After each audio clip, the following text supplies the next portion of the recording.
Alright guys and girls, welcome back to my YouTube channel. I'm Anthony Kenneth Bishop and this is my channel, and today on Daily News I am going to do 4 posts for you, or 4 news articles. But what we're going to do first, I like doing politics usually sometimes first. So let's do this first. Right, I'm just looking on the Independent website. So where you get all the articles to do with politics and all that kind of stuff, where things escalate. Today this is on Theresa May, and she's been in the Commons room, technically, where they do all this debating and all the rows and all that. And apparently, I think this is absolutely fucking terrible. Right, let me get to the article. Theresa May has declared without hesitation, so she didn't hesitate about the scenario or situation when she was in the Commons room. She said, has declared without hesitation that she would order a nuclear strike to kill hundreds of thousands of people if she thought it was necessary.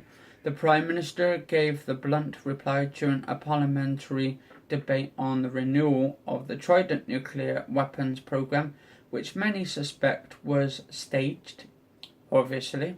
The government, for the sole purpose of drawing attention to the rift between Jeremy Corbyn and a majority of Labour MPs, Miss May, or Mrs May, I think she's married anyway, she's got her husband that comes there. May was challenged by the SNP, otherwise Scottish National Party's George Corbyn, I think his name's Corbyn, who asked, "Are you prepared to authorise a nuclear strike that could kill hundreds of thousands of men, women and children?" Miss May replied with one word: yes. Now, it really pisses me off to think we have a sort of like a dictator who's actually running our country, and I hope they do actually, to be honest, this woman, right, she's got, like Margaret Thatcher, right, when she was alive, has got nothing on this woman, to be honest. Like, even, I think, to be honest, if I were to put her and Margaret Thatcher in the same sort of category, I wouldn't. To be honest, I don't think, I would say she's probably worse than Margaret Thatcher. And that's just me being nice, because I'm a nice person, you see. Anyway, she also told MPs that it would be an act of gross irresponsibility for the UK to scrap its nuclear weapons and accuse opponents of the UK's Trident missile system of being the first to defend the country's enemies. Previous ministers have avoided, and let me just scroll down a little bit. Previous prime ministers have avoided answering. Previously prime ministers have avoided answering the hypothetical question of whether they would ever press the nuclear button. To be honest, I don't. Yeah, but that's the thing. I don't think she's the one that has to push the button. I think she gets people to do it for her. So she's technically, in a way, the blood's not on her hands, is it really, if you think about it? But she's the one that's given the go to about it, and I think it's absolutely awful. I wouldn't like any nuclear weapons in any country, and they should ban nuclear weapons in every country that has them. Like, I think probably Russia has them, USA's got them. I think they should be banned over there, but they won't, because they keep them and all that, just in case a terrorist attack comes involved with nuclear bombs and all that. And I think, to be honest, we've had 2 world wars, from World War I and World War II, plus we've had other wars in between, not us personally, But when the one where they dropped the bomb on Hiroshima, I think it was that in Japan. I think that was probably the biggest shake-up in total history. And actually, I think the first person who came up with the atom bomb, if I'm not mistaken, I thought it was actually, what's his name?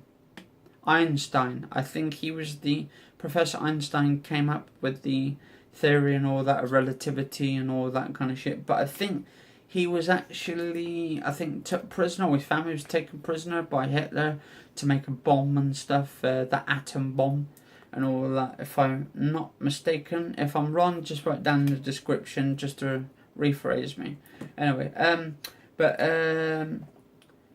May knew that the Labour leader was prepared to state his position, which is the opposite of hers, without being asked. Jeremy Corbyn volunteered the statement that I'm not making the decision that kills millions of innocent people. He added, I do not believe the threat of mass murder is a legitimate way to go about international relations. Now, this is what I love about Jeremy Corbyn. He's a fucking fantastic guy. He don't want war. He doesn't want fucking violence. He doesn't want nuclear wars and outbreaks and all this kind of nuclear fallout and shit and fights with other countries. And I think he wants just peace. He just wants peace, tranquility, and just to be liked. But the thing is, his people do not give him that satisfaction, right, of being liked. He's a good guy, I think, to be honest. I think if they put him up front, he's the leader. Yes, he's the leader of the Labour Party, but many people think that he shouldn't. And I'm thinking, why not?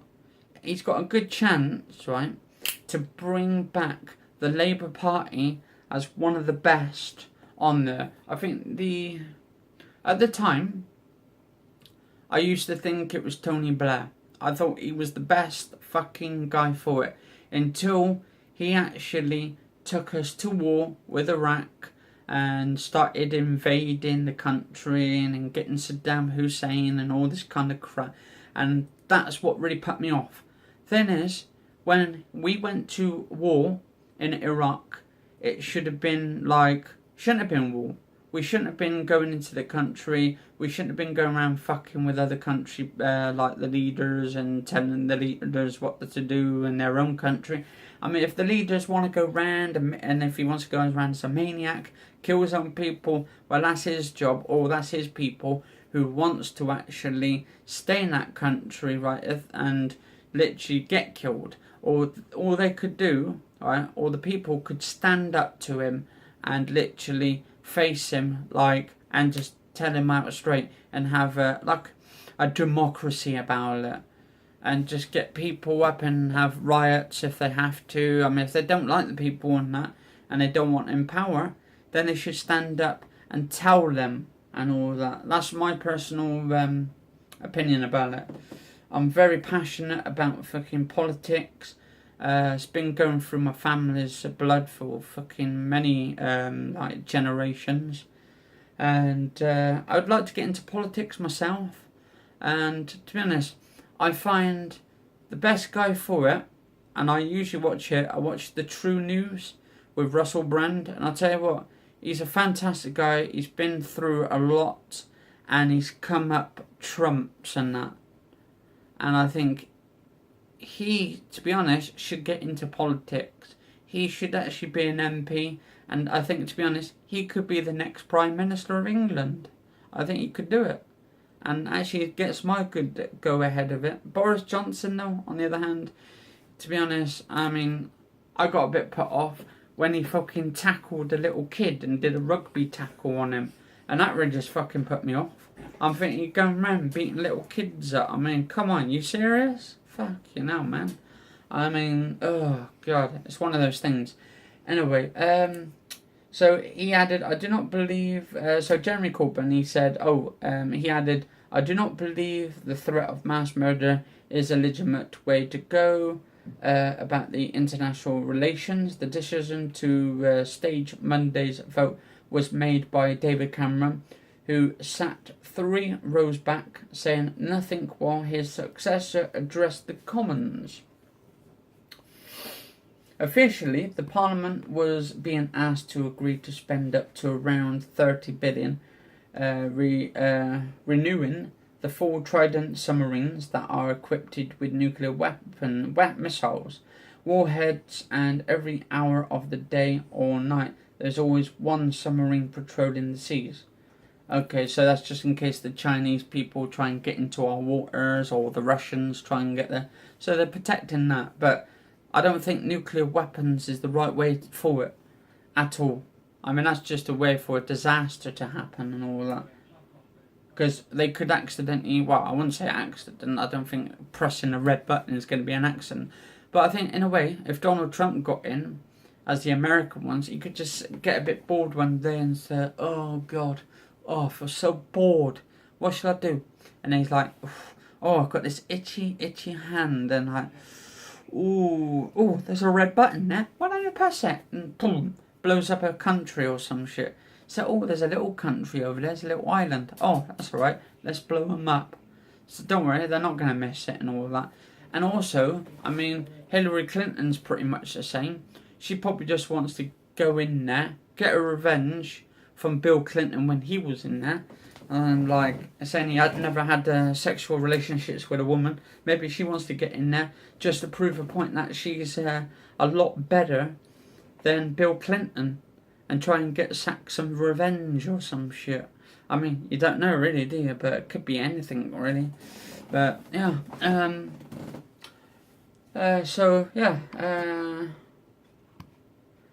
Trident was originally bought from the USA by Margaret Thatcher. So basically she wants to keep the Trident. So that's probably why, because if you think about it, Theresa May, she looks like fucking Margaret Thatcher all over, to be honest. She's got the looks, and then, or even her husband looks like fucking Margaret Thatcher's husband. It's a bit fucking spooky, really, to be honest. Maybe, I don't know, Margaret Thatcher's come out as a ghost or some shit, stepped inside her body, or some shit like that. Anyway, it says, Trident was originally bought from the USA by Margaret Thatcher as a last-ditch defence in case of the armies of the former Warsaw Pact, which was disbanded in 1989, overran Europe. Since 1989, it's been the official policy of the Labour Party to support the retention of Trident, to which Jeremy Corbyn, as a backbench MP, was consistently opposed. He announced that he would vote against Trident again, but as he spoke, he was constantly interrupted by the Labour MPs who demanded that he should defend the party's policy. Instead of giving his own opinion, his response was that there is a review of Labour defence policies being carried out by the newly appointed Shadow Defence Secretary Clive Lewis. So yeah, that's pretty much on it. But I mean, if it is being dealt with and you can't really do much about it anymore, then I don't know. Maybe he should. Maybe he should just pull his finger out of his ass and actually do something. I mean, this Theresa May is going to fuck her country up. She's going to start wars. It's obvious she's going to start a war. I mean, she even said that she would push the button if she had the choice. Or if she had to get going all on it. So it's obvious she's like sort of like a dictator. And I don't really trust her that much. I mean, I thought back at the start she was going to be alright and all that. When she got George Osborne, she sacked him from the job and all that. That was good and all. But it's still not good enough. I mean, if you're going to start war with threats, because technically it's a threat, technically, if you think about it, that she says she could kill 100,000 men, women, and children and all that. That's technically a threat. In a way, it is. But, or it's just more of just debating in the room. But it's obvious they don't need that kind of shit, especially in Parliament.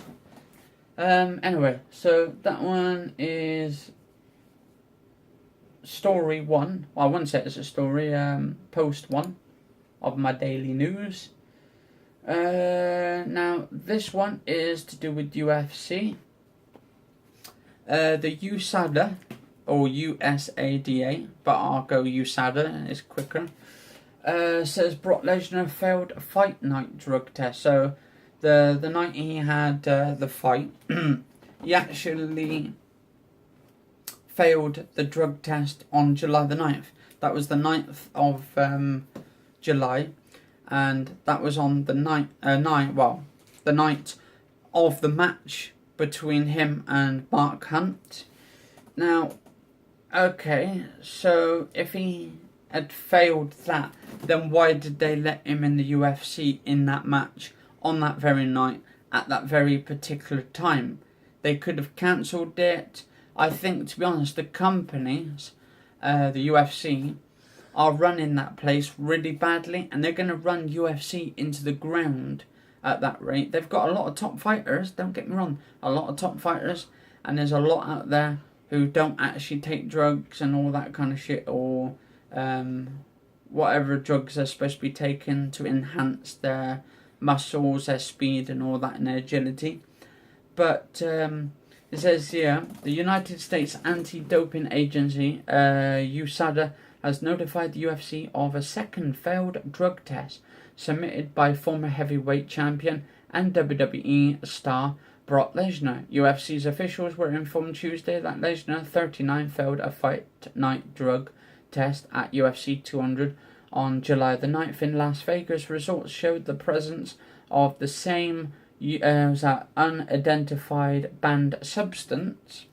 Lesnar tested positive for on June the 28th, and the substance that Lesnar tested positive for hasn't been officially identified. But a source told ESPN that flag substance is clomiphene, the same anti-estrogen blocker that John Jones tested positive for.